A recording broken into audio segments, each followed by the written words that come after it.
नमस्कार, मी रेणुका बुलेटिनमध्ये तुम्हा सगळ्यांचं स्वागत आहे। सगळ्या बातम्या आपण बघणार आहोत, पण सुरुवातीची बातमी आपण सुरुवातीला महत्त्वाची बातमी आहे ती म्हणजे लसीकरणासंदर्भातली। कारण लसीकरणासारखी एक मोठी मोहीम आता राबवली जाणार आहे आणि एक शिवधनुष्यच म्हणायला हवं, कारण ते पेलण्यासाठी आता केंद्र आणि राज्य सरकार सज्ज झालेले आहेत।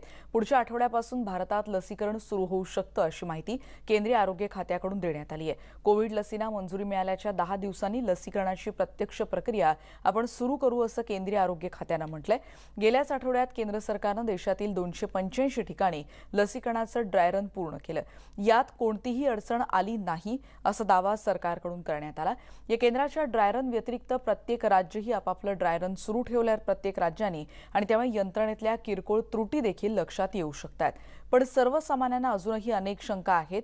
लस आधी कुणाला मिळणार, ती मोफत असेल का, एका दिवसात आणि एका लसीकरण केंद्रावर किती जणांना डोस दिले जातील, असे अनेक प्रश्न सगळ्यांच्याच मनात आहेत। आणि यावरच आम्ही आज न्यूज 18 लोकमतच्या वृत्तमालिकेत प्रकाश टाकतोय की ज्यामध्ये आपण तज्ञांचं मतही जाणून घेणार आहोत आणि खरी आणि अचूक माहिती प्रेक्षकांपर्यंत पोहोचवण्याचा हा प्रयत्न आहे। आपण बघतोय भारतात नेमकं लसीकरण कसं होणार, हा लसीचा प्रवास नेमका कसा असेल याविषयी आपण सविस्तर माहिती बघतोय। सगळ्यात आधी कंपनीमधून 4 प्राथमिक स्टोअरमध्ये ही लस आणली जाईल। मुंबई, चेन्नई, कोलकाता आणि कर्नालमध्ये प्राथमिक स्टोअर्स असणार आहेत। यासाठी हवाई मार्गाचाही वापर केला जाईल। हा झाला पहिला टप्पा। बघूयात दुसरा टप्पा कसा असेल, तर प्राथमिक स्टोअरमधून राज्याच्या वॅक्सिन स्टोअरमध्ये ते नेलं जाईल। तिसऱ्या टप्प्यामध्ये स्टेट वॅक्सिन स्टोअरमधून लस जिल्हा वॅक्सिन स्टोअरमध्ये नेल्या जातील। चौथ्या टप्प्यामध्ये जिल्हा वॅक्सिन स्टोअरमधून लस प्रत्यक्ष लसीकरण केंद्रात पोहोचवली जाईल। हा सगळा प्रवास वातानुकूलित ट्रकमधून होईल। संपूर्ण प्रवासात लसीचं डिजिटल ट्रॅकिंग होणार आहे। कोणती लस कुठपर्यंत पोहोचली हे सतत त्यामुळे अपडेट होत राहील। सर्व साठवणूक केंद्रातल्या तापमानाची नोंदही ठेवली जाईल। तापमानाची माहिती केंद्रीय सर्व्हरवर सतत अपलोड होत राहील। या सगळ्या प्रक्रियेवर वरिष्ठ सनदी अधिकारी लक्ष ठेवून असणार आहेत। अधिक माहिती घेणार आहोत या संदर्भात गोविंद वाकडे आमचे प्रतिनिधी आता आपल्या सोबत आहेत। गोविंद, आपण बघतोय की लसीकरणाचं एक खूप मोठं आव्हान आणि एक शिवधनुष्यच आता केंद्र सरकार राबवणार आहे आणि राज्य सरकारची त्याला देखील साथ असणार आहे, पण सर्वसामान्यांच्या मनात अनेक प्रश्न आहेत। आता तुमच्यासोबत कोण कोण आहेत आणि त्यांच्या मनात काय शंका आहेत किंवा त्यांना काय काय प्रश्न पडलेत या सगळ्या संदर्भात तेही सांगा।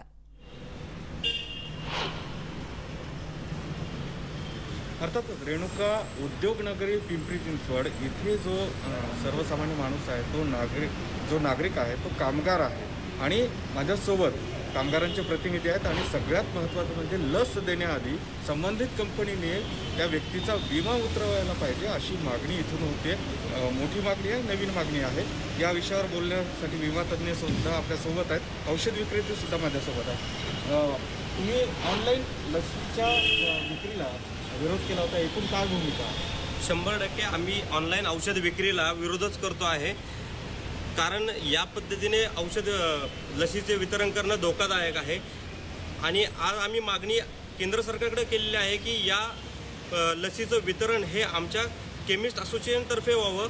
या प्रकारचं पत्रही आम्ही केंद्र सरकारला लिहिलेलं आहे आणि आमची ऑलरेडी चेन फॉर्म आहे, कोल्ड चेन फॉर्म आहे। आणि माझं तर स्पष्ट मत आहे की या लसीचं वितरण हे औषध विक्रेत्यामार्फतच झालं पाहिजे। महत्त्वाचा मुद्दा तुम्ही मांडताय, परंतु कामगारांचे प्रतिनिधी म्हणून आता तुमची मागणी काय आहे? कामगारांचं शहर आहे, लॉकडाऊनच्या कालावधीमध्ये श्रमिक कामगार कष्टकरी हा पिचलेला आहे, थांबलेला आहे आणि अशा परिस्थितीमध्ये तुम्ही त्या कोरोना लसीचं येणार म्हणता कितीतरी दिवस गेले, याच्यामध्ये अनेक श्रमिक कामगारांचा मृत्यू झाला आणि राष्ट्रीय आपत्ती म्हणून शासनाचं प्रशासनाचं कर्तव्य आहे या लसी मोफत उपलब्ध करून दिल्या पाहिजेत। त्याचबरोबर त्या लसीचा विपरीत परिणाम होऊन अनेकांचे बळी जाणार नाही याची सुद्धा दखल घेतली पाहिजे। आणि CSR फंड म्हणून केवळ देखणे चौकामध्ये लावणारे कारंजे आणि सुशोभीकरणाकडे या श्रमिक कष्टकऱ्यांच्या आरोग्याकडे सुद्धा CSR फंडाचा वापर होणं अत्यंत गरजेचं आहे। लस जी आहे ती CSR फंडातून कामगारांना दिली गेली पाहिजे अशी मागणी आहे। त्याच्या खरं तर आपण बघतो तितक्या महिन्यांपासून चाललंय, लस आल्यात, एक सोडून 2 आल्यात। आता काय नेमकी भूमिका असणार आहे नागरिकांचं? काय याच्यात एक तर हे कोरोना महामारीचं संकट जागतिक आहे आणि देशामध्ये देखील मोठ्या प्रमाणात कोरोना महामारीचं संकट आपले आहे। गेली 8-9 महिने या आपल्या संपूर्ण देशात दहशतीचं वातावरण आहे। त्यामध्ये लहान मुलं असतील, विद्यार्थी असतील, महिला असतील, या सगळ्यांमध्ये दहशत आहे. बैलांना जशा मुसक्या लावते तशा प्रकारचं मास्क लावून जीवन जगावं लागते आणि म्हणून ही जी काही लस संस्थांनी विकसित केलेली आहे त्याचं स्वागत आहे, त्याच्याबद्दल काही मत नाही. मात्र या संदर्भात अनेक संभ्रम निर्माण करणाऱ्या बातम्या प्रसिद्ध झालेल्या आहेत माध्यमांमधलं, त्यामुळे लोकांच्या मनामध्ये भीतीचं वातावरण आहे. अशा स्थितीमध्ये ही लस देण्याची प्रक्रिया आपण सुरू करत असताना या संदर्भात निश्चित शासन ही प्रक्रिया पूर्ण करत असताना यांनी सगळी तपासणी केलेली असेल. मात्र याचे साईड इफेक्ट काय होऊ शकतात अशी काही लोकांचं म्हणणं आहे. आणि मग अशा स्थितीमध्ये जर समजा ही लस दिली आणि लस दिल्यानंतर जर त्याचे काही विपरीत परिणाम झाले आणि ते जर नागरिकांना भोगावे लागले तर त्या संदर्भात शासनाने काळजी घेणे गरजेचं आहे. आणि म्हणून सर्व जे काय आपण लस देणार आहोत त्यांचा विमा उतरवता येईल का, अशा प्रकारची भूमिका या ठिकाणी माझी आहे. विचार करायला पाहिजे. हे शक्य आहे का? विमा तज्ञ आपल्या सोबत आहेत, सगळ्यांचा विमा उतरवणं शक्य आहे का? नाही, शक्यता निश्चित आहे, कारण अनेक प्रकारच्या अतिशय कमी प्रीमियममध्ये विम्याच्या प्रीमियममध्ये कमी प्रीमियममध्ये विमा उपलब्ध असतो सगळ्या कंपन्यांमध्ये, पर्टिक्युलरली LIC बद्दल म्हणाल. आणि समजा सरकारने अशा पद्धतीचं ठरवलं, म्हणजे त्याच्याबद्दल मी कॉमेंट करू शकणार नाही की सरकार करेल किंवा न करेल, पण सरकारने समजा केलं तर ती नेहमी LIC सोबत टायअप करते आणि कमीत कमी प्रीमियममध्ये अशा प्रकारचा इन्शुरन्स उपलब्ध करण्याची क्षमता LIC मध्ये आणि विमा कंपन्यांमध्ये असते. अर्थातच रेणुका, विम्याच्या वेगवेगळे कवच अर्थातच आता अस्तित्वात आहेत, मात्र लस देताना हे कवच आता मिळावं असं या नागरिकांचं म्हणणं आहे. मोठी मागणी आहे, नवी मागणी आहे आणि एकंदरच बघितलं तर संभ्रमाची अवस्था आहे. जेव्हा एकही लस नव्हती त्यावेळेस नागरिकांमध्ये चिंता होती, आता दोन लस आल्यात, त्यामुळं एकंदर संभ्रम आहे आणि हे संभ्रम दूर होऊन नागरिकांना सुरक्षितता लसची जी आहे ती त्यांच्यापर्यंत कशी पोहोचवते किंवा कशी पोहोचवल्या जाते हे बघावं लागेल. अगदी खरं आहे गोविंद, धन्यवाद. आपण बघतोय की कशा रीतीनं त्यांनी देखील विम्याची मागणी केली आहे. पिंपरी चिंचवडमधून माहिती देत होते आमचे प्रतिनिधी गोविंद वाकडे. पण त्याचबरोबर कोरोनाची लस किमान गोरगरिबांना तरी मोफत मिळावी अशी अपेक्षा पुणेकरांनी व्यक्त केली आहे. तसंच या लसीकरणाच्या मोहिमेवरून केंद्र आणि राज्य सरकारमध्ये सुरू असलेलं राजकारण दुर्दैवी असल्याचं देखील पुणेकरांना वाटतंय. त्यांच्याशी या संदर्भात संवाद साधला आमचे प्रतिनिधी चंद्रकांत फुंदे यांनी. कोरोना लसीकरणाच्या मोहिमेला काही दिवसातच सुरुवात होते, पण या लसीकरणाच्या मोहिमेवरून सामान्य नागरिकांच्या मनांमध्ये अनेक प्रश्न आहेत. तसंच याच्यावरून राजकारणही होताना दिसतंय. म्हणजे कोणी म्हणतंय स्वदेशी नको, कोणी म्हणतंय विदेशी हवे, ही स्वदेशी लस नाही, किंवा कोणी म्हणतंय की ही मोफतच द्यावी, कोणी म्हणतंय केंद्राने द्यावी की कोणी म्हणतंय राज्याने द्यावी. तर आणि मुळात सामान्य नागरिकांना ही लस नेमकी कधी मिळणार आहे याबाबतही अनेक शंका कुशंका आहेत. आपण पुणेकर आहेत आपल्यासोबत काही, त्यांना काय वाटतं या लसीकरण मोहिमेबाबत, त्यांच्या काय अपेक्षा आहेत आपण त्यांच्याकडनं जाणून घ्या. ताई, मला सांगा, तुमचं नाव सांगा आणि या लसीकरण मोहीम सुरू होते कोरोनाची अखेर, तर काय सांगा? माझं नाव रुपाली मगर. लसीकरण मोहिमेबद्दल आम्ही उत्सुकता खूपच आहे बऱ्याच दिवसापासून. आता ती लवकरात लवकर देणार, जेणेकरून आम्ही जे सुरक्षित जास्त प्रकारे चांगल्या प्रकारे होऊ शकू आणि एक ते टेन्शन निघून गेल्यानंतर जे सर्वसामान्य आम्हाला पूर्वीसारखं आयुष्य जगायचं ते जगण्यासाठी तयार होऊन जाऊ असं वाटतंय. यावरून जे राजकारण होते ते कितपत योग्य आहे? राजकारण करू नये या बाबतीत, कारण हे आमच्या आरोग्याशी निगडीत आहे. त्याच्यामुळे हे राजकारण बाजूला ठेवून लोकांच्या आरोग्याला जास्त आधी प्रेफरन्स दिला तर जास्त बरं होईल. हे लोकांची खरी रिॲक्शन आहे, राजकारण होऊ नये लसीकरणावरून. ताई, तुम्ही काय सांगा? नमस्कार, मी सौ जागृती कणेकर. मला असं वाटतं की 2020 हे वर्ष खूप वाईट गेलं सगळ्यांना. बऱ्याच लोकांनी आपले जवळचे आप्तस्वकीय मित्रमैत्रिणी शेजारपाजारचे गमावलेले आहेत आणि आता लस आपल्या भारतात कोवॅक्सिन आणि कोविशिल्ड 2 प्रकारच्या तयार झाल्या आहेत आणि केंद्र सरकारने ज्यार्थी मंजुरी दिली आहे त्यार्थी त्यांनी पडताळणी केलीच असेल तर वादविवाद न करता लवकरात लवकर सर्वांपर्यंत ती लस पोचावी. किती दिवस मास्क घालून फिरणार आणि किती दिवस मुलं घरात राहून अभ्यास करणार? फक्त हेल्थ वर्करला ती मिळते. तुम्ही काय सांगा? नमस्कार, माझं नाव राजेंद्र येडे. करोना हा आपला आता अविभाज्य घटक आहे आणि त्याच्यावर लस निघणं गरजेचं होतं. ती आता निघाली आहे असलेली लसीचं सगळीकडे अवेअरनेस व्हायला हवा आणि कुणी द्या पण ती मोफत दिली गेली पाहिजे. कारण करोना काळात ज्या लॉकडाऊनमुळं एवढे पैशाची किंवा वित्तहानी आपली होती त्याच्यात लसीच्या वित्ताने काही फरक पडणार नाही आहे देशाला, त्यामुळे ती मोफत असावी. तुम्ही काय सांगा? मी सांगेल की सरकारने ही जी लस बाजारात आलेली आहे ती शक्यतो लवकरात लवकर सामान्य नागरिकांपर्यंत पोहोचण्याची व्यवस्था करावी किंवा मोफतच द्यावी. मोफतच द्यावी. काका, तुम्ही काय सांगा? मी मकरंद जोशी. नाही, मोफत नाही द्यायला पाहिजे असं माझं मत आहे. कारण ही जिथनं कुठनं घेणार आहेत ते तुम्हाला फुकट देणार आहेत का? म्हणजे कुणाला तरी पैसे द्यावेच लागणार आहेत. आणि ठीक आहे, तुमच्या खिशात जातात का सरकारच्या खिशात जातात? सरकारचा खिसा म्हणजे तरी दुसरं काय आहे? आपण जे टॅक्सने भरतो तेच पैसे तेही भरणार आहेत. मग या सगळ्या प्रकारात तुम्ही या लसीची किंमत जेवढी कमी ठेवता येईल तेवढी ठेवा आणि मग लोकांकडनं पैसे घ्या, पण फुकट मात्र देऊ नका. वॅक्सिनेशन पाहिजे, कारण आपण आत्तापर्यंत लहान मुलांच्यामध्ये वॅक्सिनेशन देत होतो आणि त्यांनाही थोडेसे साईड इफेक्ट्स होतात, थोडा ताप येणं किंवा काही आहे. तर या वॅक्सिनचे म्हणजे की जे टी व्हीवर आम्ही ऐकतो की याचेही थोडेसे साईड इफेक्ट हे तुम्हाला असणार आहेत, पण ते खूप हेवी नाही आहे त्याचा काही रिझल्ट. तर वॅक्सिनेशन घ्यावं आणि जे लोअर म्हणजे ज्यांचं इन्कम कमी आहे त्यांना फ्री द्यावं, पण साधारण मिडल क्लासपासून वर्षांना त्यांनी चार्ज करावं.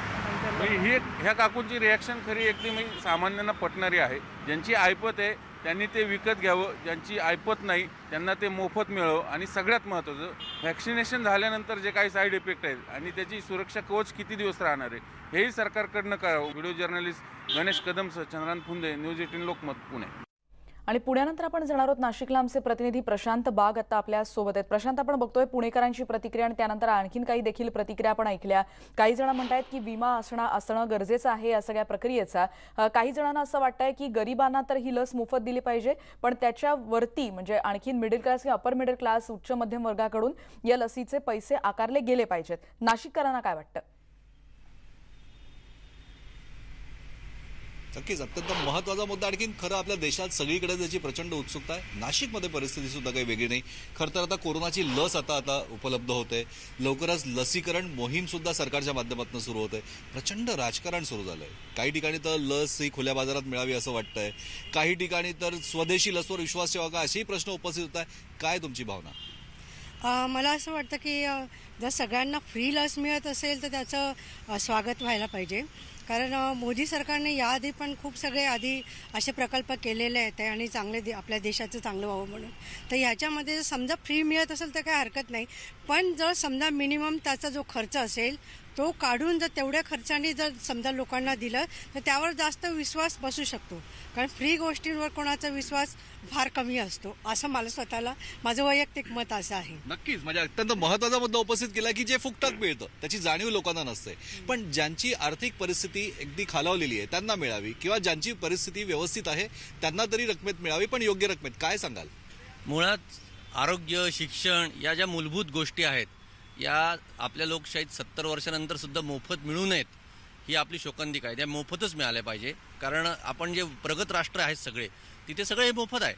आज आपण जे युरोपच्या बद्दल बघतोय कोरोनाची परिस्थिती, तिथे एवढी परिस्थिती खराब असून सुद्धा तिथले सरकार कुठले पण एकही त्यांच्याकडनं रुपया न घेता त्यांना सगळ्यांना औषधोपचार देते, कारण तिथली हेल्थकेअर यंत्रणा ही पूर्णपणे मोफत आहे नागरिकांना.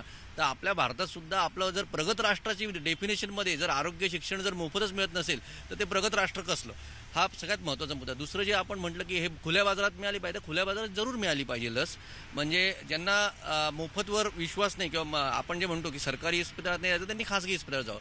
पण खासगी इस्पितळात जाताना ज्या कोरोना काळात ज्याप्रमाणे लूट माजवली गेली आणि लोकांना हातबल केलं गेलं, तशी परिस्थिती या लसीच्या बाबतीत झाली बरी. नाही तर ते रेमडेसिवीर इंजेक्शन आज जे 3,000च्या खाली मिळतं ते 2-2 लाखाला लोकांना ब्लॅक मार्केटमध्ये घ्यावं लागत होतं. नक्कीच, म्हणजे कटू अनुभव पुन्हा एकदा येऊ नये ही अपेक्षा आहे सर्वसामान्य नाशिकर व्यक्त करत आहे. पण सगळ्यात महत्त्वाचा मुद्दा आहे जितेंद्र, की या सगळ्या विषयामध्ये ही स्वदेशी लस आहे जिला मान्यता जगातल्या अनेक देशांनी करत आहे, पण आपल्याच देशामध्ये अनेक ठिकाणी स्वदेशी लसवर विश्वास ठेवायचा नाही ठेवायचा अशा प्रकारची चर्चा सुरू झाली आहे. काय सांगाल? हा संभ्रम खरं तर दूर झाला पाहिजे. स्वदेशी की विदेशी, जी स्वदेशी असेल पण प्रमाणित असेल तर प्रमाणित करणाऱ्या यंत्रणेवर आपल्याला विश्वास ठेवणं गरजेचं आहे. त्या प्रमाणित यंत्रणेला नाकारायला नको. त्याच्यामध्ये अजून खूप राजकारण आहे, ही गोष्ट अलैद आहे. त्याच्यामध्ये व्हायला नाही पाहिजे राजकारण. रिसर्च टीम जी आहे, आपलं जे टॅलेंट आहे भारतातलं ते इथं वापरलं जात नाही, म्हणून आपले रिसर्च करणारी जी मुलं आहेत ती विदेशात जात आहेत आणि विदेशात गेल्यामुळं या रिसर्चच्या सगळ्या गोष्टींवरच्या राजकारणामुळे एक मळप तयार होतो, संभ्रम निर्माण होतो. तो कसा दूर करता येईल आणि रिसर्च प्रामाणिकपणे झालेला आणि तो लोकांपुढे येणं ते गरजेचं आहे. आणि याच्यामध्ये राज्य सरकार असो किंवा केंद्र सरकार असो ते प्रामाणिक असणं गरजेचं आहे. प्रामाणिक असणं गरजेचं आहे. आज नेमकं तेच होतंय की राजकारण सुरू झालंय. पटतंय का कोरोना लसीवरनं राजकारण? हो, पटतंय ना. नाही, म्हणजे तुम्ही सहमत आहात जे काही राजकारण सुरू आहे, खरं तर वेगळ्या पक्षांनी राजकारण करणं कितपत योग्य आहे? राजकारण करण्यापेक्षा माझं तर मत नॅचरोपॅथीवर जास्त भरोसा द्यायला पाहिजे. नैसर्गिक जे ट्रीटमेंट आहे त्याच्यावरच जास्त भर द्यायला पाहिजे लसीपेक्षा. आणि याचे साईड इफेक्ट काय होणार आहे अजूनपर्यंत कोणाला माहीत नाही. लस येते पण साईड इफेक्ट किती होणार आहे याचे आणि काय लोकांवर त्याचे दुष्परिणाम होणार आहे. कदाचित एखादा मृत्यू बी होऊ शकतो. हे जे लसीने अजून साईड इफेक्ट पूर्ण आलेलं नाही आहे, पूर्ण त्याचं अजून हे झालेलं नाही. तर साईड इफेक्ट काय होणार आहे अजून कोणता इव्हिडन्स आलेला नाही. नक्कीच खरं तर अनेक शंका, अनेक प्रश्न, अनेक कुशंका अजूनही मनात आहे.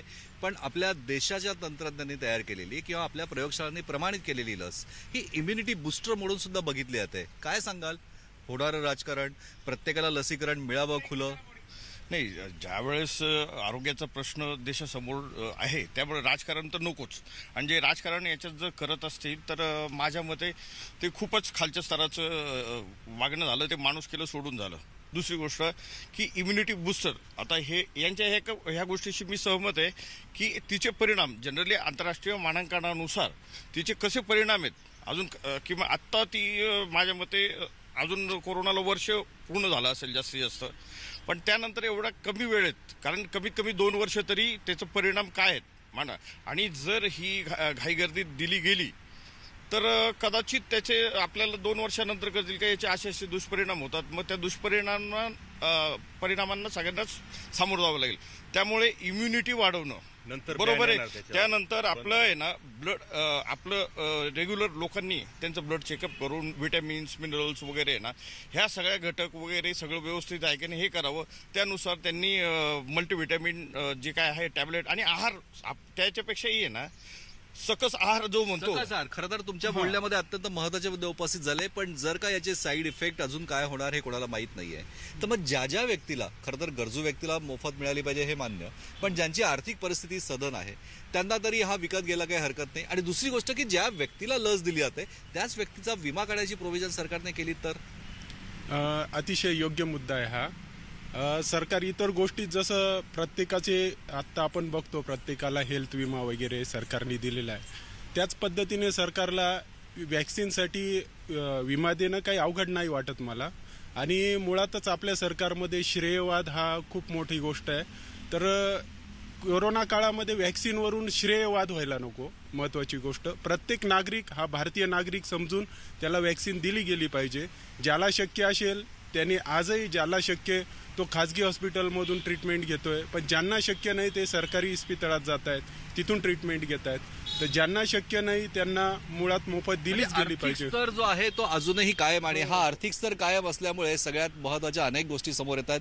नाशिककरांचं ठाम मत आहे, खरं तर ज्या व्यक्तीला शक्य आहे त्या व्यक्तीने लस विकत घेतली पाहिजे, सरकारला हातभार लावला पाहिजे. काहींचं म्हणणं आहे की आपल्या देशामध्ये आरोग्य आणि शिक्षण हे पूर्णपणे विनामूल्य असलंच पाहिजे, पण राजकारण मात्र व्हायला नको यावर सगळेच नाशिककर एक आहे आणि ठाम आहे. आणि सगळ्यात महत्त्वाचा मुद्दा रेणुका हा उपस्थित केलेला आहे की कोरोनाचे साईड इफेक्ट होणार, या लसीचे साईड इफेक्ट होणार का नाही होणार हे आज जरी स्पष्ट नसलं तरी प्रत्येक व्यक्तीचा, म्हणजे ज्याला लस दिली जाते त्या व्यक्तीचा विमा जर का काढला तर तो एक मोठा आधार असू शकतो. रेणुका, अगदी खरं आहे. आणखी आपण बघतोय की कसे मतप्रवाह आहेत. विमाचं संरक्षण तिथे देखील त्याची मागणी होते. नाशिककरांच्या प्रतिक्रिया आता आपल्याला प्रशांत बाग आपल्यापर्यंत पोहोचवत होते. धन्यवाद प्रशांत.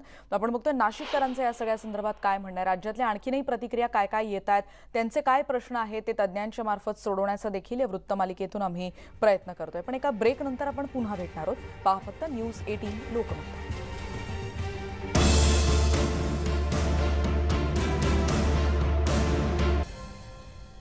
आणि ते एक आनंदी बातमी आपण बघणार आहोत खऱ्या अर्थानं, कारण भारतामध्ये सर्वात आनंदी शहरांच्या यादीची घोषणा करण्यात आली आहे. इंडियन सिटीज हॅपीनेस रिपोर्ट 2020 या यादीमधल्या देशातल्या सर्वाधिक आनंदी शहरांपैकी अव्वल 25 शहरांमध्ये महाराष्ट्रातल्या 3 शहरांचा समावेश आहे. विशेष म्हणजे आनंदी राहण्याच्या बाबतीत पुणेकरांनी मुंबईकर आणि नागपूरकरांना धोबीपछाड दिलाय. या यादीतून हे स्पष्ट होतंय की देशातल्या सगळ्यात आनंदी असणाऱ्या 34 शहरांच्या यादीमध्ये या अहवालात वयोगट, शिक्षण आणि उत्पन्न या बाबी लक्षात घेण्यात आल्यात.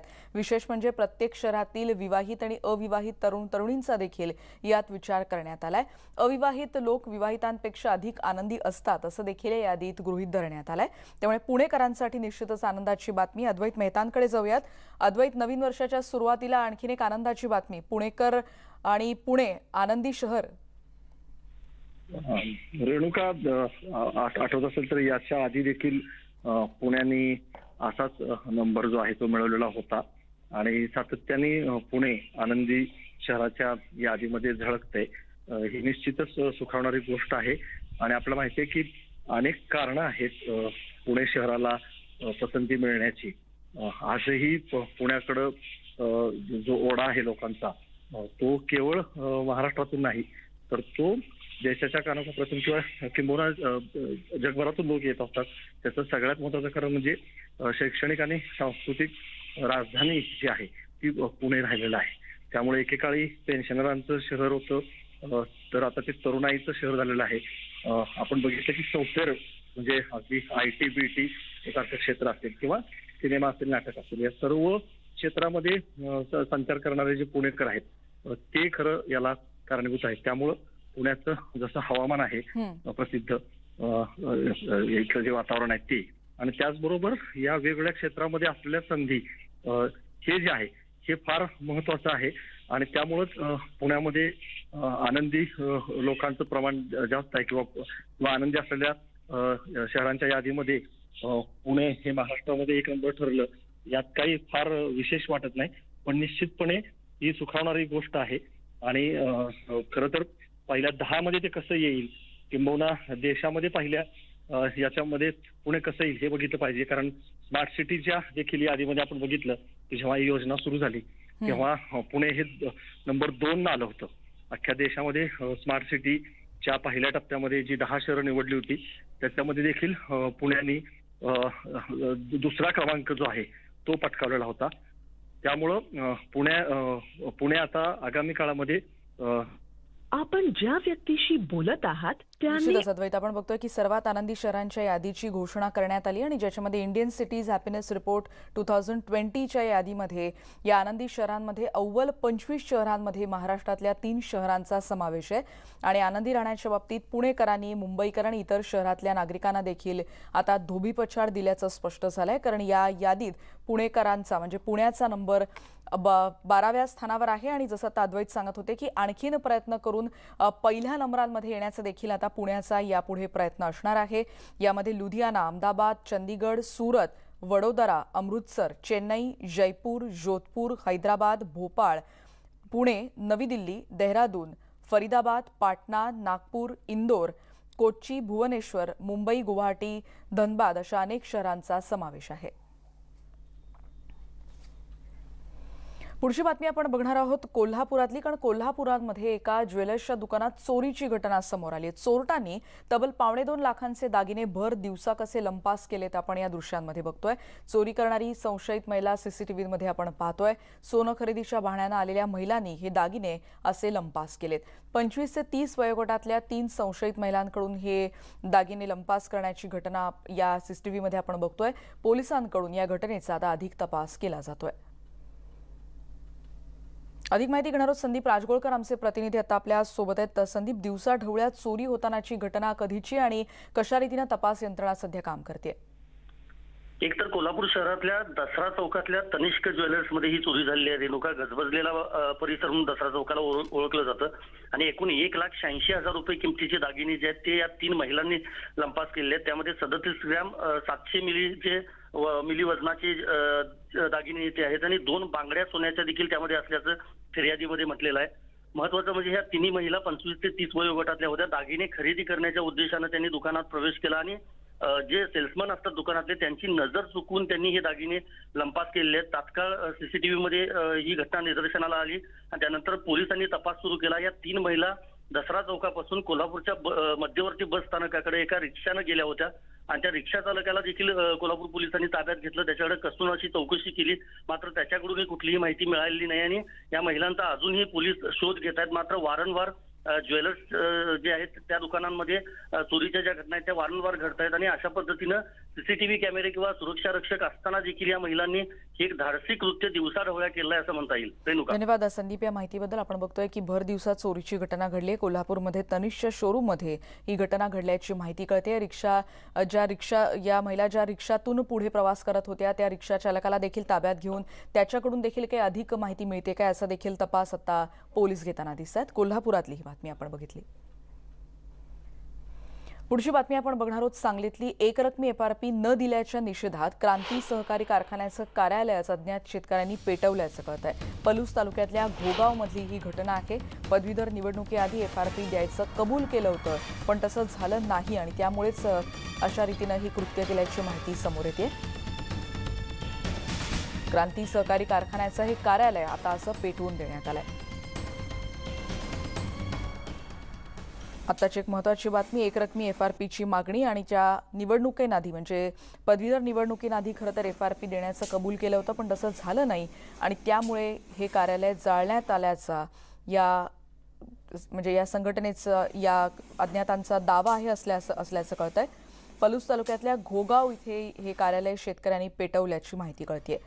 सांगलीमध्ये एकरकमी FRP न दिल्याचा मुद्दा उपस्थित झाला आणि त्याचा निषेध करत क्रांती सहकारी कारखान्याचं कार्यालय अज्ञात शेतकऱ्यांनी असं पेटवून दिलंय। आसिफ मुरसल यांच्याकडून अधिक माहिती घेऊयात। आसिफ, नेमकं काय घडलंय? रेणुका, सांगली जिल्ह्यात एकूण 15 कारखाने आहेत, त्यापैकी 4 कारखाने FRPची रक्कम दिलेली आहे आणि क्रांती अग्रणीचे यांनी ज्यावेळी निवडणूक होती पदवीधर मतदारसंघाची त्यावेळी त्यांनी सांगितलं होतं की आम्ही एकरकमी FRP देऊ, पण निवडणूक होऊन सुद्धा आता 1 महिना 2 महिने झाले तरी सुद्धा ती एकरकमी FRP दिली नाही। त्यामुळे संतप्त शेतकऱ्यांनी घोगाव येथील क्रांती अग्रणी कारखान्याचं कार्यालय आहे ते रात्री अज्ञातांनी पेटवलेलं आहे आणि या प्रकरणी कोंडल पोलीस स्टेशनमध्ये अज्ञात विरोधात गुन्हा दाखल करण्यात आला आहे। रेणुका, धन्यवाद या माहितीबद्दल। आसिफ, जसं आपण बघतोय की अज्ञातांविरोधात गुन्हा दाखल करण्यात आल्याची माहिती सध्या उपलब्ध होते। सांगलीमधली दृश्य आता आपण बघितली। पेंच अभयारण्यातल्या वाघिणीच्या एका शिकारीचा व्हिडिओ सध्या समोर आलाय। सुमारे 3 दिवसांपूर्वी चोरबावली गेटजवळ एका पर्यटकानं हा व्हिडिओ शूट केलाय। गाठमारा नावाच्या वाघिणीनं ही शिकार केली आहे। या जंगलात ही जेव्हा वाघीण फिरत होती तेव्हा तिला शिकारीवर तिने कशी झडप घातली, थोडा वेळ आपलं जणू काही लक्ष नसल्याचं दाखवत या वाघिणीनं अत्यंत चपळ गतीनं आपल्या शिकारीवर झडप टाकली। शिकार केल्यानंतर ती घेऊन ती लगेचच निघून गेली, पण हा सगळा थरार कॅमेरामध्ये आपण बघतोय की शूट झालेला आहे। गेल्या काही महिन्यांपासून नागपूर नजीकच्या पेंचच्या जंगलात व्याघ्र दर्शन हमखास होतंय आणि तिथे पर्यटकांची संख्या देखील वाढलेली आहे।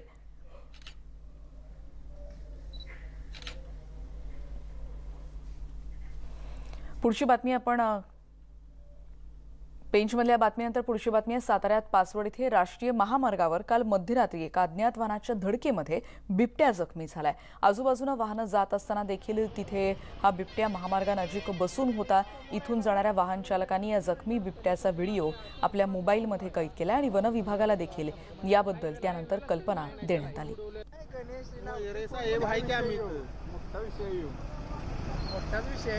साताऱ्यानंतर जाऊयात जळगावमध्ये, कारण जळगाव तालुक्यातल्या मुमराबाद गावाजवळच्या नांद्रा फाट्याच्या रस्त्यालगत एक बिबट्या मृतावस्थेत आढळलाय। परिसरात त्यामुळे खळबळ उडालेली आहे। स्थानिकांनी ही बाब पोलिसांना कळवली आहे। वन विभागाचे कर्मचारी देखील घटनास्थळी दाखल झालेत। इथे बघ्यांची देखील प्रचंड गर्दी झाली होती। हा बिबट्या या ठिकाणी मृत झालेला नाही, त्याला मारून या भागात टाकल्याचा संशय वन्यप्रेमी व्यक्त करतात।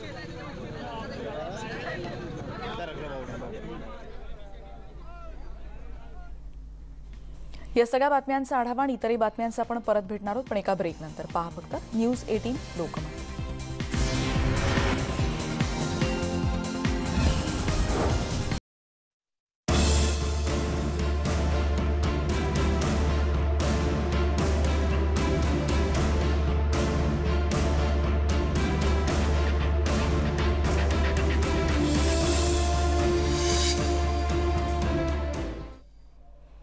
कोरोना महामारी रोखण्यासाठी भारतीय शास्त्रज्ञांकडून लस तयार करण्यात आली, पण ही लस मोफत मिळावी का यावरून आता राजकारण होतंय। राजकारण सुरू आहे, पण याबद्दल सोलापूरकरांना काय वाटतं याविषयी अधिक बातचीत केली त्यांच्याशी आमचे प्रतिनिधी सागर सुरवसे यांनी। कोरोना महामारीनंतर आता कोवॅक्सिन उपलब्ध झालेले आहे आणि त्यानंतर आता त्याचं वाटप सुरू होणार आहे। मात्र ते वाटप कसं व्हावं या संदर्भात सोलापुरातील नागरिकांना काय वाटतं मला सांगा। आता कोविडचे जो काही काळ होता तो गेलेला आहे आणि आता कोवॅक्सिन उपलब्ध झालेले आहे, काय वाटतं कशा पद्धतीने त्याचं वितरण व्हावं? फ्रीमध्ये वितरण व्हावं, प्रत्येक जनतेला फ्रीमध्ये वितरण व्हावं, कारण आधीच कोरोनाच्या काळात आर्थिक परिस्थिती गरिबांची सगळ्यांची ढासळलेली आहे, त्यामुळे फ्रीमध्ये मिळावं आणि केंद्र सरकारने यात कोणतंही राजकारण करू नये एवढंच आमची इच्छा आहे। आपण पाहतोय की लस मोफत मिळावं असं वाटतंय, मला सांगा कशा पद्धतीने पाहता या सगळ्या याच्याकडे ही लस मोफत मिळावी का त्याला काही शुल्क आकारले जावं, काय वाटतं आपल्याला? एक सामाजिक कार्यकर्ता म्हणून पहिल्यांदा वाटतं की सर्व भारतीयांना हे लस मोफत मिळावं. दुसरी गोष्ट, प्रत्येक लस कोणाला मिळणार आहे सगळ्यांनी सांगितलेलं आहे, पण त्याचं एक नियोजन व्हायला पाहिजे. म्हणजे लोकांना वाटतं की मला पाहिजे. आता प्रत्येक कोविड योद्धा, प्रशासन, मेडिकल फील्डमधली, सामाजिक कार्य हे गोंधळ न करता जशी नियमावली सरकार करेल तसंच व्हायला पाहिजे. जर लोकांना मला पाहिजे म्हणलं की मग ते काळाबाजार सुरू होतो. अगदी आधार कार्डमध्ये पण बघितलं असेल, बाहेरचे व्यापार झाले. त्यामुळे सगळ्या गोष्टीमध्ये एक नियमावली पाहिजे. सगळ्यांना हे लस मिळणार आहे वेळोवेळी त्यांनी सांगितलं पाहिजे. एवढ्या लोकांना मिळालेली आहेत, या लोकांना प्रायोरिटी आहे किंवा ह्याचे एवढ्या गोष्टी आहेत असं सरकारने जर स्पष्ट सांगितलं तर लोक गोंधळून जाणार नाही आहेत. लोकांमधली गैरसमज बऱ्याच वेळेला सर्वांनी काढणं महत्त्वाचं आहे. आपण पाहतोय गैरसमज होऊ नये त्यासाठी शिस्तबद्धरित्या त्याचं वाटप केलं जावं. मला सांगा, कशा पद्धतीनं पाहताय ह्या सगळ्याकडे? कोरोनामध्ये झालेला एकंदरीतच जो काही काळा बाजार आहे तो आता पुन्हा होऊ शकतो का, काय वाटतं आपल्याला? नक्कीच. मध्यंतरी इंजेक्शनच्या 40,000चा जो इंजेक्शन होता तो इंजेक्शनचा पण काळा बाजार झाला होता. असं होऊ नये म्हणून सरकारने पारदर्शकपणे जे काही सरकारी आरोग्य यंत्रणा आहेत ते व्यवस्थित हाताळले पाहिजे. आणि जे काही आता म्हणजे वॅक्सिन आहे हे वॅक्सिन कुठलाही 1 रुपया न घेता केंद्र सरकार आणि राज्य सरकार यांचा समन्वय करून मोफत दिला पाहिजे. कारण की गोरगरीब लोकांच्या या अगोदरच की भरपूर बिलं लुबाडलेले आहेत आणि यावर कुठलंही महाराष्ट्र शासनाचं नियंत्रण नाही. दुर्दैव वाटते. आपण पाहतोय की महाराष्ट्र शासनाचं नियंत्रण असं म्हणतात. यावरून खरं तर राजकारण पेटलंय का, असं काय वाटतं आपल्याला या संदर्भात? मी तर एवढं सांगेन यामध्ये मोठं राजकारण आहे. केंद्र सरकारने एकच विनंती आहे की कोरोना वॅक्सिन हा मोफत द्यावा. कारण आपण बघतो की कित्येक सावकारांकडनं आपण ट्रीटमेंटसाठी पैसे आणलेत. गरिबांचं शहर आहे सोलापूर, हा कष्टकऱ्यांचा आहे. आपल्याला पूर्वभागात गेलं की कित्येक आता रोडवर आलेले आपल्याला माणसं दिसतात. कारण पहिला वॅक्सिन यांना द्यावं की कोविड योद्धांना, डॉक्टरांना आणि जे सामाजिक कार्यकर्ते आहेत त्यांना, आणि जे पॉझिटिव्ह झाले आता ते निगेटिव्ह आहेत त्यांना द्यावं. कारण त्यांना पुन्हा एकदा होऊ नये. आणि जे जास्त गर्दी आहे त्या ठिकाणी त्यांनी मोफत करावं आणि त्यात सर्व मोठ्या प्रकारे करावा अशा प्रकारे मी केंद्र सरकारने एवढंच विनंती करतो की कोविड वॅक्सिन हा मोफत द्यावा. आपण पाहतोय की एकंदरीतच कामगारांच्या नगरीला हे कोविड वॅक्सिन जे आहे कोवॅक्सिन ते या ठिकाणी मोफत मिळावं अशीच माफक अपेक्षा आहे सोलापूरकरांची आहे. व्हिडिओ जर्नलिस्ट अनिल कांबळेसह सागर सुरवसे, न्यूज 18 लोकमत, सोलापूर. नवीन लस तर तयार झाली, पण लसीकरण कसं केलं पाहिजे आणि कोवॅक्सिनचा काळाबाजार रोखण्यासाठी आणि त्याचबरोबर सगळ्यांना लस मोफत मिळाली पाहिजे अशा देखील भावना नागपूरकर व्यक्त करतात. त्यांच्याशी बातचीत केली आमचे प्रतिनिधी प्रशांत मोहिते यांनी. भारतात कोरोनावर नवीन लस तयार झाली आहे, याचं लसीकरण कसं झालं पाहिजे त्यावरच बोलण्यासाठी आपल्यासोबत काही नागरिक आहे, त्यांना विचारू. सर, भारतात नवीन लस तयार झाली आहे, याचं कसं लसीकरण झालं पाहिजे, कसं वाटतं? ही लसीकरण प्रॉपर वेनी झाली पाहिजे. कारण 1 वर्ष झाला करोनापासून संपूर्ण भारतातील जनता आणि संपूर्ण जागतिक स्तराची जनता त्रस्त होती. आणि अशा ह्याच्यात ते लसीकरण जे कार्यक्रम चालू झालेला आहे एक नवीन उद्यास आणणारं, जगाला उद्यास आणणारं हे कारण आहे. आणि पण याच्यात ज्या प्रकारे लसीकरण होणार आहे, ज्या प्रकारे BJPने सांगितलं आहे की बा आम्ही बिहारला फ्री देऊ, काँग्रेस त्याच्यावर राजनीतिकरण करत आहे, या आणखी काही गुटाकडून राजनीतिकरण केल्या जातात, ते राजनीतिकरण झालं नाही पाहिजे. साहेब, लस निघाली त्याबद्दल ही अभिनंदनीय बाब आहे आणि ज्यांनी लस काढली त्यांचे खूप खूप अभिनंदन. कारण की मागील 1 वर्षापासून आपण कोरोनामुळे एवढे हतबल झालेलो आहोत. आर्थिकदृष्ट्या तर जो गरीब वर्ग आहे तो पूर्णपणे खचून गेलेला आहे. आणि ही लस निघाली ही प्रत्येक बांधवांपर्यंत, प्रत्येक नागरिकापर्यंत मोफत जायला हवी. प्रत्येक गरीबातल्या गरीब व्यक्तीकडे ते प्रत्येक ज्याप्रमाणे पोलिओचा डोस देण्यात येतो प्रत्येकाच्या घरी जाऊन ही लस फ्रीमध्ये देण्यात यायला हवी. आपल्यासोबत काही महिला आहेत, त्यांना विचारू. पण तुम्ही काय सांगाल, लसीकरण कसं व्हायला पाहिजे? याचा फायदा सगळ्यांना फ्री झाला पाहिजे, आम जनतेला सुद्धा याचा फायदा फ्री झाला पाहिजे. आता असं नको व्हायला की राजनीती आम जनतेला पैसे घेत आहे आणि राजनेत्यांकडून त्यांना फ्रीमध्ये मिळत आहे, असं व्हायला नको. आजच्या परिस्थितीत कसं कोरोना काळामध्ये जी गरीब जनता आहे तर ही कसं त्यांच्या हाताशी काही कामधंदा नव्हता, त्याच्याने कसं त्रस्त झालेले आहे वर्षभरापासून. आणि अशा परिस्थितीमध्ये या कोरोनाची जर लस बाहेरून घेतो म्हटलं गरीब जनतेने, तर त्यांची म्हणजे त्यांची क्षमताच नाही आहे बाहेर जाऊन घेण्याची. तर आज ज्याही कोणत्या सरकारने हे काढली असेल लस, तर त्यांचं फार फार अभिनंदन करते आहे आम्ही. आणि काढल्यानंतर त्यांनी हे जनतेपर्यंत फ्रीमध्ये देण्याचं त्यांनी सुरुवात करायला पाहिजे. सर्व जनतेला ही लस मोफत मिळायला पाहिजे असं नागपूरकरांचं म्हणणं आहे. प्रशांत मोहिते, न्यूज 18 लोकमत, नागपूर.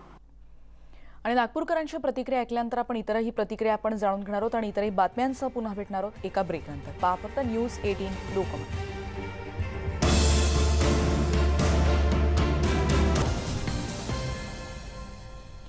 ब्रेकनंतर एक महत्त्वाची बातमी आली आहे. मुंबईतून महापौर किशोरी पेडणेकर यांना जीवे मारण्याची धमकी देण्यात आल्याची माहिती सध्या उपलब्ध होती. अज्ञात व्यक्तीनं फोन करून अर्वाच्य भाषेत ही धमकी दिल्याचं कळतंय. 22 डिसेंबरला मुंबई महापालिका कार्यालयात असताना ही धमकी देण्यात आल्याचं आता उघड झालंय. 31 डिसेंबर 2020ला आझाद मैदान पोलीस ठाण्यात FIR दाखल करण्यात आल्याचं कळतंय आणि इथे या संदर्भातली तक्रार दाखल करण्यात आल्याची माहिती कळते. हा गुन्हा नोंदवण्यात आल्याचं कळतंय आणि पोलीस या संदर्भातला अधिक तपास करतात. अजित मांढरेंकडून अधिक माहिती घेऊयात. अजित. रेणुका, हा धमकीचा प्रकार जो आहे या प्रकरणी एक महत्त्वाची अपडेट म्हणजे मुंबई पोलिसांची एक टीम जी आहे गुजरातमध्ये तपास करण्याकरता गेलेली आहे. काल रात्री उशिरा ही टीम जी आहे ती गुजरातमध्ये तपास करण्याकरता रवाना झालेली आहे. पोलिसांकडून मिळालेल्या माहितीनुसार महापौर किशोरी पेडणेकर यांना धमकी देणाऱ्या व्यक्तीचा मोबाईलचा जो नंबर आहे, नंबरचं लास्ट लोकेशन जे आहे ते गुजरात येथे आढळलं होतं आणि त्यामुळे ती टीम त्या ठिकाणी ज्याने धमकी दिलेली आहे त्याला पकडण्याकरता, अटक करण्याकरता गेलेली आहे. 22 डिसेंबरला किशोरी पेडणेकर यांच्या कार्यालयामध्ये लँडलाईनवरती हा फोन आला होता. ज्या व्यक्तीने फोन केला होता त्या व्यक्तीनं काही राजकीय गोष्टी त्याच पद्धतीनं अर्वाच्य भाषेत किशोरी पेडणेकर यांना शिव्या दिल्या होत्या. त्याच पद्धतीनं त्यांना उलटसुलट बोलला होता. ही तक्रार जी आहे ही घटना जी 22 तारखेला घडली होती. अजित थोडंसं थांबवते, आपण बघतोय किशोरी ताई या संदर्भात. फोन आला तर तो माझ्याकडनं उचलला गेला नाही आणि मी ऑफिसमध्येच होते VTच्या आपल्या. त्या ऑफिसमध्ये असताना तो फोन आला. असे 2-3 आले, मी उचलले नाही कारण कामात होतो. आमच्या सभागृह नेत्या आणि काही विजिटर्स वगैरे आम्ही बसलेलो. नंतर तोच फोन माझ्याबरोबर जो मुलगा आहे त्याला गेला. त्याला 5 वेळा फोन आले, 5ही वेळेला त्यांनी उचलले. त्याला अगदी घाणेरड्या भाषेतच तो बोलत होता आणि वारंवार जामखेडमधनं बोलतोय, जो उखाडणं आहे उखाडलो वगैरे असं त्याला पण बोलला. त्याने त्याला ब्लॉक केलं, पण त्याने मला सांगितलं नाही कारण त्याला वाटलं की ताईला कशाला सांगावं, त्रास होईल. पण जेव्हा त्याचे 3-4 कॉल आले त्याच्यानंतर परत आला म्हणून मी उचलला. तर तुम्हाला सगळ्यांना माहिती आहे मी उचलल्यानंतर माईक ऑन करते. आपण जर सह्या वगैरे करत असू तर माईक ऑन, स्पीकरवर घेतला, स्पीकरवर. तर त्यांनी डायरेक्ट मुंबई मेयर महापौरजी आणि सुरू घाणेरडं बोलायला. इतका अस्सलिखित घाणेरडा बोलत होता आणि वर एकाच वाक्य सरकार का मी जामनगरवरनं बोलतोय आणि जर पोलिसांना सांगितलात तर काय म्हणजे तुम्हाला मारून टाकेन हिंदीमध्ये.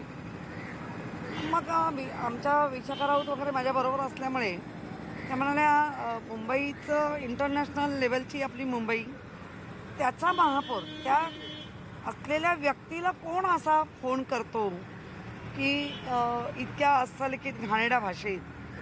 मग लगेच मी विश्वास नांगरे पाटील यांच्या ऑफिसला फोन केला. त्यांच्याकडनं लगेच तत्काळ दखल घेतली गेली. त्यांनी मला सांगितलं पत्र द्या. आम्ही लगेच त्याच दिवशी मी पत्र दिलं कारण मला काही कामानिमित्त देवदर्शनाला त्याच रात्री जायचं होतं कारण माझं तिकीट होतं ट्रेनचं. तर मी त्याच रात्री निघून गेले आणि मी 25ला मुंबईत आली. त्याच्यानंतर माझं स्टेटमेंट घेतलं गेलं, विशाखा राऊतांचं घेतलं. ज्याच्याकडे फोन आहे जो मुलगा माझा त्याच्याकडनं स्टेटमेंट घेतलं आणि पोलिसांनी त्यांची यंत्रणा चालू केली. त्याच्यानंतर काल मला आपल्या मीडियातनं कळलं की म्हणजे बाहेर आलं. खरं म्हणजे मला ते असं लोकांना वाटायला नको. बऱ्याच वेळेला असं होतं की कोणतरी, पण तो इतका घाणेरडा बोलत होता आणि सारखं तुमको मार डालूंगा म्हणून मग ते देणं भाग वाटलं आणि ती कंप्लेंट मी नोंदवली आहे एवढं नक्की. डिसेंबरमध्ये तुम्हाला काही स्पेसिफिक उल्लेख केला का, ही राजकीय स्वरूपाची होती? नाही, मला 2 गोष्टीचा मला नाही, खंडणी वगैरे नाही, खोटं कशाला, काही नाही.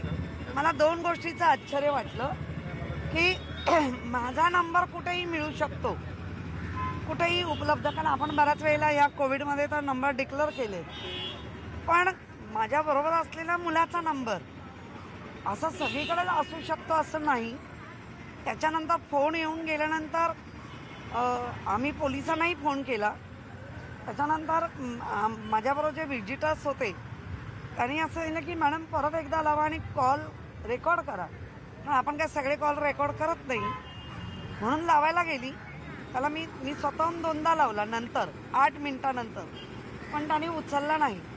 तर मला तोच एक थोडासा डाऊट आहे की एकतर परिचित व्यक्तींनी कोणाकडनं तरी करून घेतलं आहे किंवा राजकीय अजून कोणाचं माझ्याबद्दलचं खूपच वाईट मत असेल म्हणून केला की काय. तर काय आता जे असेल ते पोलीस आपल्या समोर आणतील. कारण पोलिसांकडून या संदर्भातला तपास सुरू आहे, जसे आमचे प्रतिनिधी देखील या संदर्भात माहिती देत होते आणि त्याप्रमाणे आता गुजरातमध्ये पथक पोहोचले अशी देखील माहिती या संदर्भातली कळते. जामनगरमधून हा फोन आल्याची प्राथमिक माहिती सध्या उपलब्ध झाली आहे. या सगळ्या बातम्यांचा आढावा घेतल्यानंतर येणाऱ्या बुलेटिनमध्ये देखील या सगळ्याचे अपडेट्स आपण घेत राहणार आहोत. आत्ता इथेच थांबतोय. पहा फक्त न्यूज 18 लोकमत.